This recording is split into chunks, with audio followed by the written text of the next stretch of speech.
The Giver, Chapter 12. You slept soundly, Jonas? His mother asked at the morning meal. No dreams?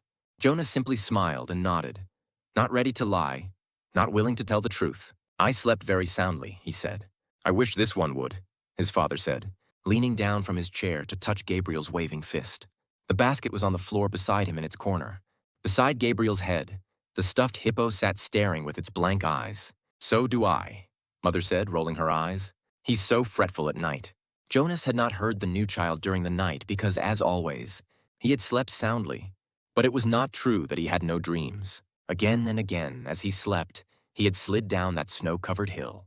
Always, in the dream, it seemed as if there were a destination, a something, he could not grasp what, that lay beyond the place, where the thickness of snow brought the sled to a stop.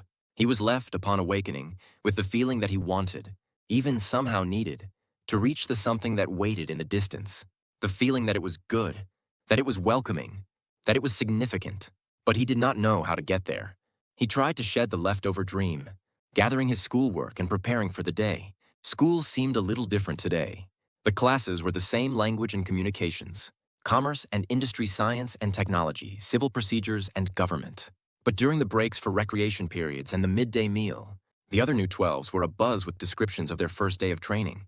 All of them talked at once, interrupting each other hastily, making the required apology for interrupting, then forgetting again in the excitement of describing the new experiences. Jonas listened. He was very aware of his own admonition not to discuss his training, but it would have been impossible anyway. There was no way to describe to his friends what he had experienced there in the annex room. How could you describe a sled without describing a hill and snow? And how could you describe a hill and snow to someone who had never felt height or wind or that feathery magical cold? Even trained for years as they all had been in precision of language, what words could you use which would give another the experience of sunshine? So it was easy for Jonas to be still and to listen. After school hours, he rode again beside Fiona to the house of the old. I looked for you yesterday, she told him, so we could ride home together. Your bike was still there, and I waited for a little while. But it was getting late, so I went on home. I apologize for making you wait, Jonas said. I accept your apology, she replied automatically. I stayed a little longer than I expected, Jonas explained.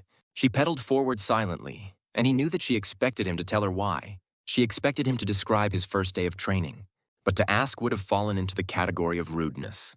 You've been doing so many volunteer hours with the old, Jonas said, changing the subject. There won't be much that you don't already know. Oh, there's lots to learn, Fiona replied. There's administrative work and the dietary rules, and punishment for disobedience. Did you know that they use a discipline wand on the old, the same as for small children? And there's occupational therapy and recreational activities and medications, and they reach the building and break their bikes. I really think I'll like it better than school, Fiona confessed. Me too, Jonas agreed, wheeling his bike into its place. She waited for a second as if, again, she expected him to go on. Then she looked at her watch, waved, and hurried toward the entrance. Jonas stood for a moment beside his bike, startled. It had happened again, the thing that he thought of now as seeing beyond. This time it had been Fiona, who had undergone that fleeting, indescribable change. As he looked up and toward her going through the door, it happened she changed. Actually, Jonas thought, trying to recreate it in his mind, it wasn't Fiona in her entirety. It seemed to be just her hair, and just for that flickering instant. He ran through it in his mind. It was clearly beginning to happen more often. First, the apple a few weeks before. The next time had been the faces in the audience at the auditorium, just 2 days ago. Now today, Fiona's hair. Frowning, Jonas walked toward the annex. I will ask the giver, he decided. The old man looked up, smiling, when Jonas entered the room. He was already seated beside the bed, and he seemed more energetic today, slightly renewed and glad to see Jonas. Welcome, he said. We must get started. You're 1 minute late. I apologize, Jonas began, and then stopped, flustered, remembering there were to be no apologies. He removed his tunic and went to the bed. I'm 1 minute late because something happened, he explained. And I'd like to ask you about it, if you don't mind. You may ask me anything. Jonas tried to sort it out in his mind so that he could explain it clearly. I think it's what you call seeing beyond, he said. The giver nodded. Describe it, he said. Jonas told him about the experience with the apple. Then the moment on the stage when he had looked out and seen the same phenomenon in the faces of the crowd. Then today, just now, outside, it happened with my friend Fiona. She herself didn't change exactly, but something about her changed for a second. Her hair looked different, but not in its shape, not in its length. I can't quite, Jonas paused, frustrated by his inability to grasp and describe exactly what had occurred. Finally, he simply said, "It changed. I don't know how or why. That's why I was 1 minute late." He concluded and looked questioningly at the giver.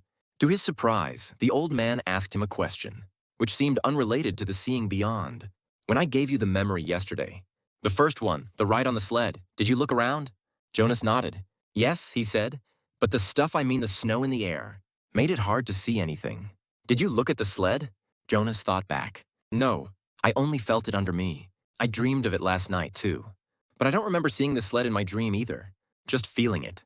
The giver seemed to be thinking, "When I was observing you before the selection, I perceived that you probably had the capacity, and what you describe confirms that.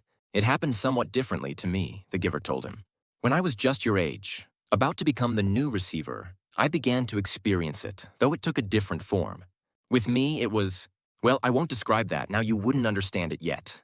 But I think I can guess how it's happening with you. Let me just make a little test to confirm my guess. Lie down." Jonas lay on the bed again with his hands at his sides. He felt comfortable here now. He closed his eyes and waited for the familiar feel of the giver's hands on his back. But it didn't come. Instead, the giver instructed him, "Call back the memory of the ride on the sled, just the beginning of it, where you're at the top of the hill before the slide starts. And this time, look down at the sled." Jonas was puzzled. He opened his eyes. "Excuse me?" he asked politely. "But don't you have to give me the memory? It's your memory now. It's not mine to experience any longer. I gave it away. But how can I call it back? You can remember last year or the year that you were a 7 or a 5, can't you?" "Of course. It's much the same. Everyone in the community has one-generation memories like those. But now you will be able to go back farther. Try. Just concentrate." Jonas closed his eyes again. He took a deep breath and sought the sled, and the hill and the snow in his consciousness. There they were, with no effort. He was again sitting in that whirling world of snowflakes atop the hill. Jonas grinned with delight and blew his own steamy breath into view. Then, as he had been instructed, he looked down. He saw his own hands, furred again with snow, holding the rope. He saw his legs and moved them aside for a glimpse of the sled beneath. Dumbfounded, he stared at it. This time, it was not a fleeting impression. This time, the sled had and continued to have, as he blinked and stared at it. Again, that same mysterious quality that the apple had had so briefly. And Fiona's hair? The sled did not change. It simply was, whatever the thing was. Jonas opened his eyes and was still on the bed. The giver was watching him curiously. "Yes," Jonas said slowly. "I saw it in the sled. Let me try one more thing. Look over there, to the bookcase. Do you see the very top row of books? The ones behind the table, on the top shelf?" Jonas sought them with his eyes. He stared at them and they changed. But the change was fleeting. It slipped away the next instant. "It happened," Jonas said. "It happened to the books, but it went away again." "I'm right then," the giver said. "You're beginning to see the color red." "The what?" The giver sighed. How to explain this? Once, back in the time of the memories, everything had a shape and size, the way things still do, but they also had a quality called color. There were a lot of colors, and one of them was called red. That's the one you are starting to see. Your friend Fiona has red hair, quite distinctive, actually. I've noticed it before. When you mentioned Fiona's hair, it was the clue that told me. You were probably beginning to see the color red. And the faces of people? The ones I saw at the ceremony? The giver shook his head. No, flesh isn't red, but it has red tones in it. There was a time, actually you'll see this in the memories, later when flesh was many different colors. That was before we went to sameness. Today flesh is all the same, and what you saw was the red tones. Probably when you saw the faces take on color, it wasn't as deep or vibrant as the apple, or your friend's hair. The giver chuckled suddenly. We've never completely mastered sameness. I suppose the genetic scientists are still hard at work trying to work the kinks out. Hair like Fiona's must drive them crazy. Jonas listened, trying hard to comprehend. And the sled? He said. It had that same thing, the color red. But it didn't change, giver. It just was. Because it's a memory from the time when color was. It was Sue, I wish language were more precise. The red was so beautiful. The giver nodded. It is. Do you see it all the time? I see all of them. All the colors. Will I? Of course. When you receive the memories, you have the capacity to see beyond. You'll gain wisdom then, along with colors. And lots more. Jonas wasn't interested just then in wisdom. It was the colors that fascinated him. Why can't everyone see them? Why did colors disappear? The giver shrugged. Our people made that choice, the choice to go to sameness. Before my time, before the previous time, back and back and back.